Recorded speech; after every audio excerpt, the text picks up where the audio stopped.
Muy buenas, bienvenidos al Mundo en Libertad. Atención a los temas que tenemos encima de la mesa. Bueno, salida de prisión de Bárcenas. El PP diciendo que Bárcenas les engañó a ellos, que realmente ellos no tienen nada que ver con Bárcenas. El Partido Socialista con Zapatero a la cabeza haciéndole la cama descaradamente al propio Pedro Sánchez.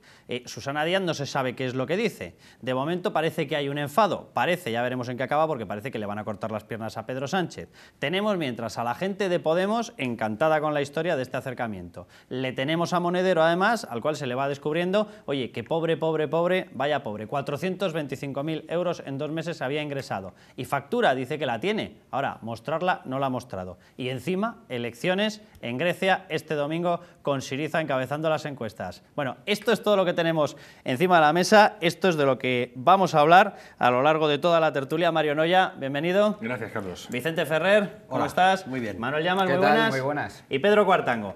Vamos, si os parece, bienvenido, vamos, si os parece, con el tema de Bárcenas. Empezamos por ahí, empezamos a desmenuzar todo lo que tenemos. Atención a esa salida de prisión. Ha estado 19 meses en prisión preventiva y sí, el Partido Socialista ya está anunciando que va a actuar, que va a solicitar la vuelta a prisión de Bárcenas. Atención.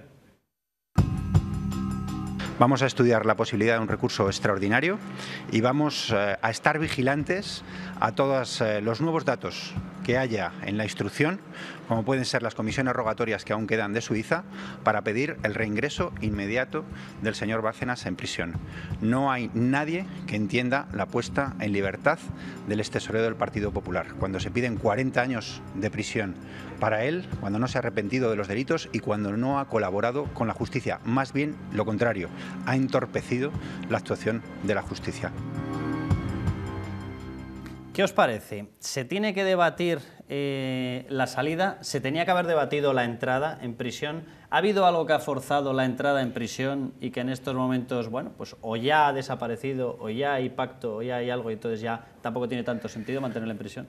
Vaya rejonazo que metió nada más al salir y con mucho aplomo además, que normalmente cuando salen de Corrales van a embestir y él no. Él fue muy tranquilo, administraba mal los tiempos a los periodistas, tranquilos. O sea, dominó la escena en todo momento y lo poco que dijo eran cargas de profundidad. Eso por un lado. Pero por el otro, tenemos que ser conscientes de una cuestión que es gravísima. Por estar pendientes de la lucha política, a veces dejamos de lado lo fundamental, que es la justicia y los procedimientos legales y tal. Este señor ha estado preso 18 meses en prisión preventiva. Es decir, a este señor se le ha privado de libertad durante 18 meses sin que se le haya llevado a juicio. En fin, no sé si a veces somos capaces de reparar en el alcance que es privar de libertad a alguien sin que además estés sustanciando las pruebas contra él. Y que encima un partido diga, voy a presentar una demanda de urgencia para que siga preso un señor que no ha sido sometido a juicio. Entonces hay veces que hay que dar el paso atrás y decir, somos conscientes del disparate que vamos a ver, las legislaciones antiterroristas, como mucho te dejan tener a alguien 2 años en prisión. Sí, los antiterroristas en casos muy graves. Sí, sí. Es prorrogable, pero fíjate la que tienes que decirle a un juez, oiga, tengo que mantener a este señor que está intentando matar gente, volar un estadio, ¿no? Este señor es un tesorero al que se le tiene que demostrar que ha cometido delitos y demás. O sea, de verdad, tenemos que hacer una reflexión para qué sirve la prisión preventiva. ¿Cómo interpretas esas palabras a las salidas en las que le dice yo le he hecho caso a Mariano y he sido fuerte, Luis ha sido fuerte, repite, dice también no tiene nada que temer el Partido Popular de mí? ¿Cómo lo interpretáis, Pedro? Como una amenaza sutil y velada. A mí también me sorprendió mucho su aplomo, su dominio de la situación. Y es evidente que tras esas palabras se esconde una amenaza, puesto que sabemos, por distintas fuentes, lo ha escrito Raúl del Pozo, que Bárcenas conserva papeles que todavía no han aparecido, que conserva probablemente los recibis de los sobresueldos y otros papeles sobre la contabilidad del partido. Por lo tanto, yo creo que, desgraciadamente para el PP, todavía tienen muchas razones para tenerlo miedo. Yo interpreto sus declaraciones en clave de ironía. Es decir, donde dice que él, además yo creo que él dice por el momento, o sea, yo si fuera Rajoy y fuera Dolores de Cospedal, no estaría nada tranquilo con esas declaraciones de Luis de Bárcenas, que no lo olvidemos, ya no tiene nada que perder, puesto que el fiscal y la abogacía del Estado le piden 50 años de cárcel.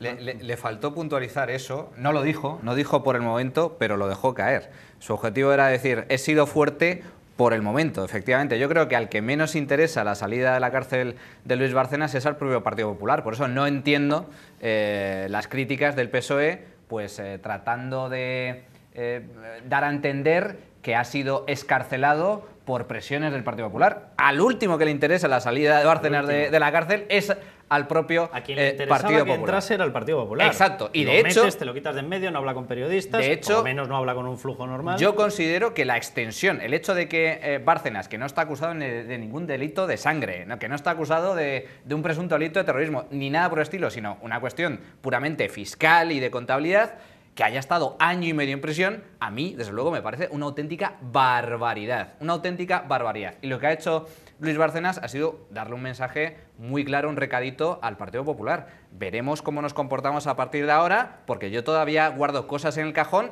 en un año más que es clave, porque hay elecciones, hay ahora en mayo, hay luego a finales de año y por lo tanto Luis Bárcenas puede hacer mucho daño al Partido Popular. ¿Para qué, Vicente? Yo, claro, ves el escenario y dices, ¿qué puede tener guardado Bárcenas? Claro, porque si son más manuscritos suyos, yo sobreentiendo que eso poca eficacia puede tener. Si tiene algo más, pero si tiene algo más y él insta precisamente nuevo material que reactiva el proceso, lo primero que le van a mirar va a ser a él más cuentas, porque yo particularmente no me creo que las únicas cuentas que tiene son las que se han visto. Es decir, yo tengo aquí la sensación, el mítico refrán de entre bomberos, tiriri. Yo creo, no lo sé. Yo creo que más papeles me da la sensación que no tiene. Porque yo creo que ha habido un momento en que Bárcenas se ha sentido traicionado por el Partido Popular y yo diría incluso que llegó al grado de indignación. Y en ese caso, si hubiera tenido esos papeles, yo creo que los hubiera ya aportado al juez. En ese momento pues, de desesperación, que yo creo que en parte el juez lo tuvo ese tiempo largo en prisión, precisamente para ver si podía sacar de él todo aquello que se presumía que tenía. Yo creo que Bárcenas ha jugado un poco de farol también en este caso, y esa es un poco el arma que puede hacer valer ahora en cuanto a que el partido en el gobierno pueda presionar en la medida de sus posibilidades a la justicia para que su condena o su sentencia, ya veremos si es condenado, sea liviana. A mí lo que me sorprende, bueno, y me parece todo un despropósito, por un lado el PSOE, que bueno, que estamos viendo que se niega a la reforma del Código Penal porque dice que es excesivamente duro, a alguien que se está cociendo en la cárcel durante 19 meses en prisión preventiva, pues parece que no, que todavía tiene que seguir más. Me parece una incoherencia absoluta. Y por otra parte, las explicaciones del Partido Popular también me parecen de todo punto incoherentes, diciendo que, bueno, que es que hemos sido estafados. Bueno, perdonen, nos habrán estafado a los paganos, porque se supone que el dinero que sacaba el señor Bárcenas era de contratas, que bueno, que está claro que luego ese sobreprecio no lo pagaba el Partido Popular, sino lo pagábamos los ciudadanos, con lo cual el señor Bárcenas a quien ha estafado no es al Partido Popular, eso ya se verá en cualquier caso, sino desde luego a quien ha estafado ha sido a los ciudadanos que han tenido que pagar con sus impuestos el sobrecoste de unas determinadas... Yo pongo en duda que haya estafado incluso al Partido Popular, porque esa es la versión del Partido Popular, es decir, yo creo que la clave es si realmente cobraba esas comisiones con la connivencia o sin la connivencia del Partido Popular. Porque hay que recordar que Luis Bárcenas era el peso pesado del Partido Popular. Una persona que llevaba controlando las cuentas, las oficiales y las extraoficiales, durante 20 años. Primero como ayudante máximo del tesorero, después como tesorero, ascendido por Mariano Rajoy. Hombre, la historia de Bárcenas es una historia de traiciones y de puñales por la espalda. Bárcenas se sintió traicionado por el Partido Popular en el momento en el que se destapa el caso Gürtel, pide el amparo, o al menos confiaba en que su partido le amparara jurídicamente y políticamente, se siente desamparado. Que quitara las fiscales, ¿no? De hecho lo pidió. Efectivamente, se siente como el chivo expiatorio de todo este asunto y es cuando empieza a alargar. Y el Partido Popular, sinceramente, la versión que da es lamentable y, por supuesto, increíble. Es que efectivamente, acabo ya, es como negar la ley de la gravedad.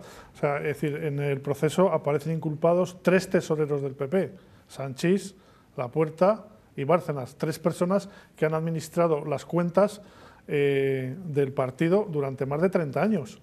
O sea, y son tesoreros, o sea, no son un dirigente de Almería, son las personas que oficialmente estaban encargadas por el partido de administrar las cuentas. Con despacho en la sede central. Con despacho en la sede. Y desde ese despacho se han cobrado comisiones y además con ese dinero se han pagado no solamente obras del partido, campañas electorales, ahí están los 200.000 euros entregados a Dolores de Cospedal, y también se han pagado sobresueldos probablemente. Por lo tanto, decir que el partido no tiene nada que ver con eso es que plantea casi un problema metafísico, si podemos o no conocer la realidad, porque evidentemente todas las apariencias incriminan al PP.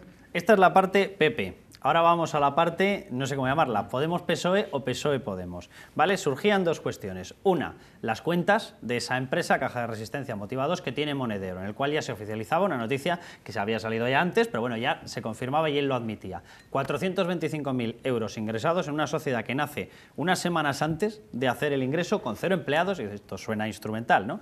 Y justo en medio de todo eso, y que se destapa otro escándalo más de Podemos, aparece o se filtra un encuentro entre Zapatero y Pablo Iglesias. Bueno, vamos a ver cómo defendía Pablo Iglesias a Monedero y hablamos de todo este mejunje. Monedero lo que ha hecho es tener una empresa que ha facturado legalmente y que tiene todas sus obligaciones legales y con Hacienda las tiene perfectamente cumplidas, y creo que además es elogiable que alguien, un consultor internacional de prestigio que ha trabajado para el Banco Central Europeo, que ha trabajado para la ONU, que hizo un estudio del impacto de la implantación del euro en España y que después le es encargado un estudio sobre las implicaciones que podría tener una moneda común, una moneda única en América Latina, en lugar de destinar los recursos que obtiene de los precios de mercados de la consultoría internacional, dedique esos recursos a causas sin ánimo de lucro. Ojalá hubiera más empresarios como Juan Carlos Monedero con esa vocación. Creo que en cualquier caso los ataques a Podemos se van a convertir en una constante, y creo que en este año vamos a ver cómo los gritos y las expresiones de nerviosismo de los que parece que tienen miedo a las urnas se van a transformar en que a nosotros nos van a acusar de cualquier cosa. Hombre, pues fijémonos, Vicente, que ahí podría haber desvelado él el encuentro hasta ese momento secreto con el señor Zapatero, pero no, dice, nos van a acusar de un montón de cosas. A ver, a estos señores les están acusando de tener una empresa que no paga impuestos, es cierto y se puede confirmar en el registro mercantil, de tener una VPO que no debería tenerla, donde tiene ubicada la empresa que no paga impuestos, lo cual es cierto y se puede confirmar en el registro de la propiedad y en los propios registros del IBIMA de las viviendas protegidas. Les han acusado de recibir dinero de Venezuela, a lo cual hay una acusación viva que no han sido capaces ni de querellarse contra él, que es de Enrique Riobó. Les acusan ahora de recibir este dinero, les acusan de la relación con la productora iraní, que es directamente una cosa que han denunciado los propios trabajadores, es decir, todo está cotejado, dice, pero es un ataque a nosotros. Hombre, lo que hace gracia es que diga además que harían falta más empresarios como Monedero. Bueno, pues empresarios que no tienen trabajadores, que crean, parece ser, claro, porque todavía no tenemos los contratos, empresas a posteriori para poder facturar, es decir, empresas que están aparentemente, ya digo, hasta que no se muestren las facturas, al margen de la ley. ¿Sabes cómo le llama Hacienda a este tipo de empresas? ¿Empresas fantasma? Sí, se confirma, trucha, empresa trucha, porque dice que cuando vas a intentar cogerla se te escapa. Se han escapado. Porque como no tienen estructura, realmente la montas para hacer una facturación y en el momento en que la vas a coger, trucha.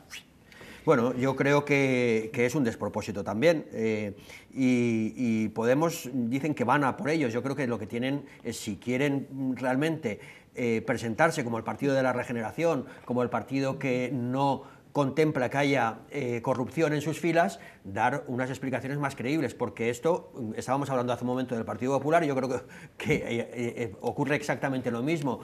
Tienen que hacer una crítica o una autocrítica que sea razonable y que sea creíble de puertas afuera, porque lo que nos está contando ahora Pablo Iglesias y Monedero, que por cierto se niega o dice que dará las facturas si se las da Venezuela. Bueno, yo creo que a quien tiene que responder él, ante quien tiene que responder es ante la administración española. Obligación. Hombre. Obligación, pero además, cuidado con el detalle. Vamos a ver, el que emite la factura es el que va a ingresar. ¿Pero qué está diciendo este señor? Dice, a ver si me manda la factura el que te va a pagar. O sea, me está reconociendo que es un teatro. Dice, a ver si me lo manda él, porque yo no tengo ni idea ni de por qué he cobrado ni de nada. A mí me mandaron el dinero y ya está. Y luego está esto del iluminado de Pablo Iglesias, que como bien dices, Carlos, no mira nunca a los periodistas. Sí, no se nos oía porque estábamos hablando mientras salía el vídeo. Era la técnica que tiene. A lo mejor está, ¿no? El pajarito le está transmitiendo el discurso, el pajarito que ve Maduro. pero fijaos porque ha utilizado dos palabras dignas de elogio en el discurso, es decir, que eran ensalzatorias, que eran positivas, que eran mercado y empresarios. Ha dicho que el señor Monedero, que es un consultor de prestigio, efectivamente, yo he visto varios números de Business Week con la cara de Monedero y que allí en Estados Unidos se pegan que no quiere él, que no está en eso. Pero que, fíjate, dice que ha trabajado según los precios de mercado. Para él el baremo, para él la legitimidad, la legalidad la dicta el mercado. Cuidadito, a ver si vamos tomando nota de esto. Porque lo que está diciendo él, lo que está destacando es que lo justo es el mercado. Lo justo son los precios que marca el mercado. Señores, esto no lo ha dicho Milton Friedman, lo ha dicho Pablo Coletas. ¿Bien? Segundo, ojalá hubiera empresarios, más empresarios como él. Tasa de desempleo 100%. No, pero lo sangrante es lo que acaba de decir Vicente. Vamos a ver. Empresarios que no contraten gente. Claro, ¿cuántos quieres? Pero para hacerlo una película como Los lunes al sol o una de estas de Michael Moore, de denunciar al capitalismo despiadado que lo único que quiere es generar empresas fantasma que no aportan a los sitios donde se radican.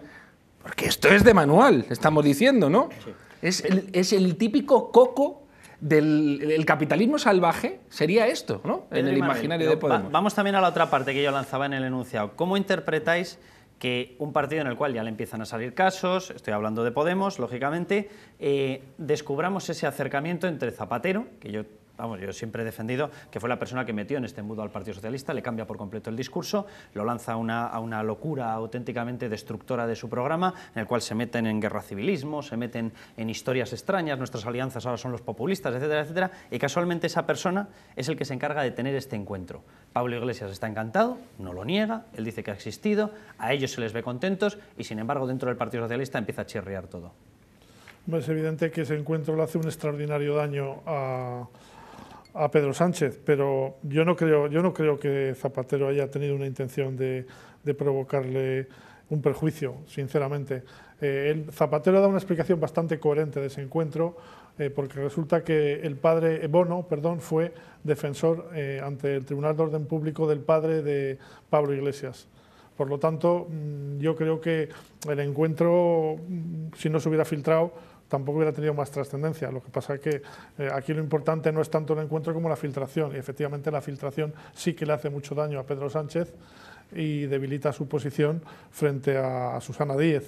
Pero yo creo que al final esto me parece relativamente anecdótico. Lo realmente grave es la crisis interna que vive el Partido Socialista, donde realmente hay un enfrentamiento abierto entre la presidenta de Andalucía y el secretario general. Ojo, Pedro, que no, pero es que no se reunieron puede haber un acercamiento que no se Podemos para guardarse la carta, por si acaso la cosa va mal. Yo el miedo que tengo, desde luego, choca. Independientemente, yo estoy con Pedro, que me parece anecdótica la cena, es normal hasta cierto punto que José Luis Rodríguez Zapatero... En el PSOE, que conocen cómo se cuecen las cosas ahí dentro, nos lo han tomado por anecdótico.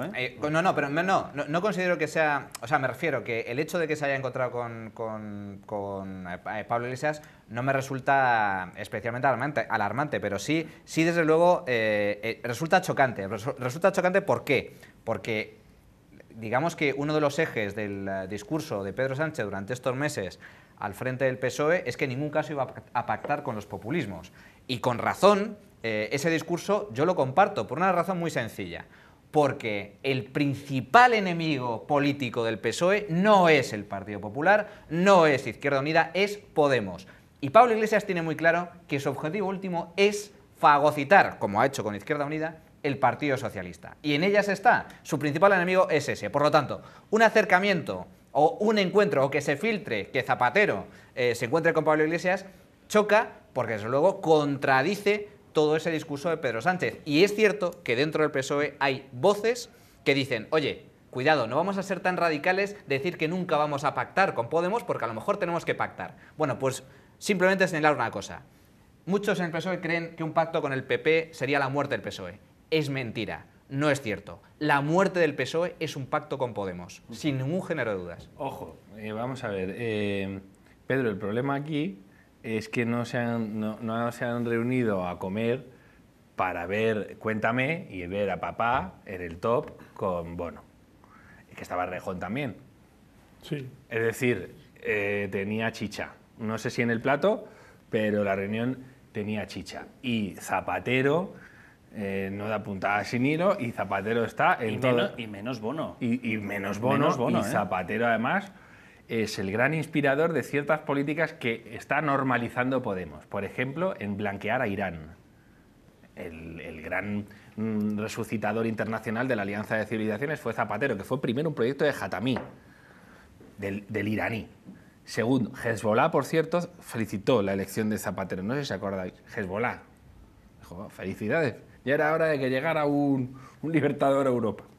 Y Pablo Iglesias, sus primeras comparecencias desde la izquierda radical, no existía Podemos ni nada que se le pareciera, eran elogios de que por fin había un socialdemócrata que estaba dejando de serlo y empezaba a ser esa cosa extraña y siniestra.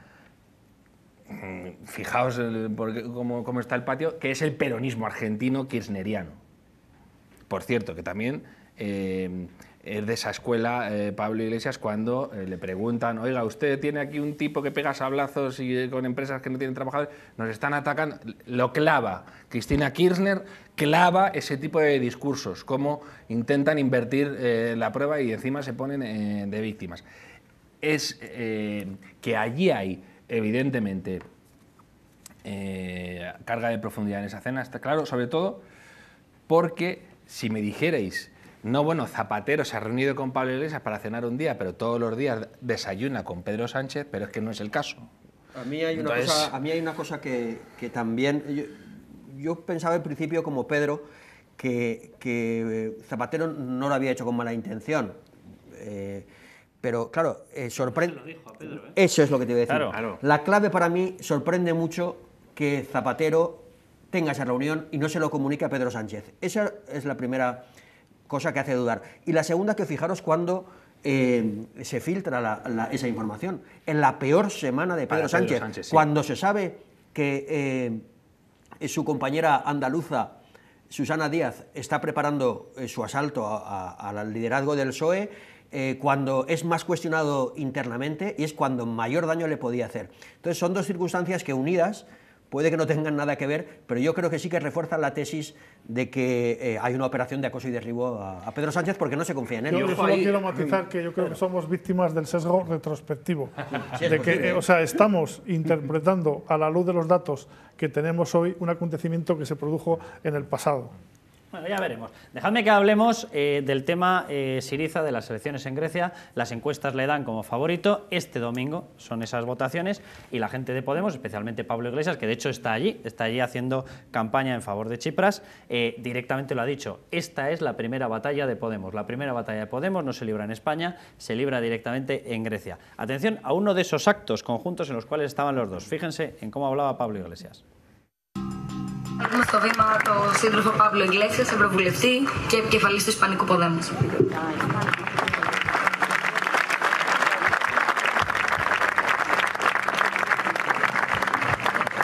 Buenas noches. Se respira el cambio en Grecia y se respira el cambio en el sur de Europa. Compañeros y compañeras, es un honor dirigirme a vosotros. Es un honor estar en Atenas a pocos meses de que este país cuente por fin con un gobierno popular presidido por Alexis Tsipras. Este gobierno será el primero de una serie de gobiernos que habremos de recuperar la soberanía y la dignidad de los pueblos europeos del sur. Compañeros, estamos llamados a reconstruir la democracia. La democracia en Europa frente al totalitarismo del mercado. Algunos querrán llamarnos euroescépticos. A todos esos hipócritas quiero recordarles hoy, desde Grecia, desde un país que fue un ejemplo de la resistencia antinazi, que lo mejor de la tradición democrática europea es el antifascismo y que nuestro programa de recuperación de los derechos sociales y la soberanía se inspira en el ejemplo de nuestros abuelos que se enfrentaron al horror y lucharon por una Europa democrática que solo podía sentarse sobre la justicia social y la libertad. Bueno, ahí está, Pablo Iglesias y su revolución. ¿Creéis que va a ganar Tsipras en Grecia? ¿Creéis que esto se va a convertir en una especie de tsunami, que lo van a celebrar por todo lo alto, etcétera, etcétera? O sea, que cuando toca defender a Errejón, ser empresario es bueno, y cuando toca hacer el mandril asambleario en Grecia, hay que luchar contra el totalitarismo del mercado. Claro. Vaya. A mí lo que me produce, fuera en serio, es una profunda vergüenza que gente como esté teniendo la resonancia, la relevancia y la trascendencia que está alcanzando. Porque es una profunda vergüenza que una persona perpetre discursos como el que ha perpetrado aquí, que son, por cierto, una... singular, perpetre discurso, porque es que utiliza el mismo discurso vaya donde vaya. Es una afrenta total. Le va a pedir el ticket del autobús y le va a soltar lo mismo, los mercados, el capitalismo que nos ha hundido y la revolución antifascista. Sí. Pero hay una cosa en la que sí que tiene razón Pablo Iglesias, es que lo que suceda en Grecia el domingo tiene enorme trascendencia para España. Tiene muchas, sí. Es decir, para las elecciones en España faltan aproximadamente unos 11 meses. Entonces, vamos a ver si Tsipras gana las elecciones y consigue la mayoría absoluta, consigue gobernar. Parece que va a ser el partido más votado y eso le reportaría 50 escaños adicionales, con lo cual podría gobernar. Entonces, vamos a ver cómo gobierna. Vamos a ver, por ejemplo, cómo negocia con Europa la situación de Grecia. A ver si la Unión Europea acepta negociar una quita de la deuda, a ver qué medidas toma, etcétera. Entonces, eso va a ser un test muy importante. O sea, si a Syriza le sale bien, eso sería un espaldarazo muy importante para Pablo Iglesias de cara a las generales. Pero si a Syriza le sale mal, si Grecia se tiene que salir del euro, si se produce un colapso económico del país, entonces eso sería para Pablo Iglesias muy malo. O sea que en ese sentido yo creo que sí que es verdad, acabo ya, sí que es verdad que lo que suceda en Grecia va a ser una especie de laboratorio que va a afectar bastante a lo que pueda suceder en España. Comentabas, Carlos, que Pablo Iglesias decía que las primeras elecciones se decían en Grecia. Tsipras ha declarado que primero Atenas y después Madrid. No, y además dice tomaremos primero Atenas y después Madrid. Y también Pablo Iglesias dice de tomar al asalto el cielo, ¿no? Bueno, el discurso de Pablo Iglesias es el típico discurso bolchevique comunista que a muchos jóvenes, porque el votante medio Podemos es muy joven, a muchos jóvenes les suena como algo nuevo porque el comunismo, gracias a Dios, está radicado en Europa, en la Europa continental desde hace décadas. Por lo tanto, pues le suena algo nuevo, pero es el discurso de siempre. ¿Qué es lo problemático? Es el manifiesto comunista, donde Sí, aparece hasta la expresión siempre. el lumpen proletariado. Igual. Ya aparece ahí lo del lumpen que utilizaba. De ahí lo del socialismo del siglo XXI, que es el mismo socialismo de toda la vida, solo que en renovado, pero es lo mismo, lo que sucede en Venezuela y demás. Solo un apunte. ¿Qué es lo que va a pasar en Syriza y cómo puede influir en España? Al hilo de lo que comentaba Pedro.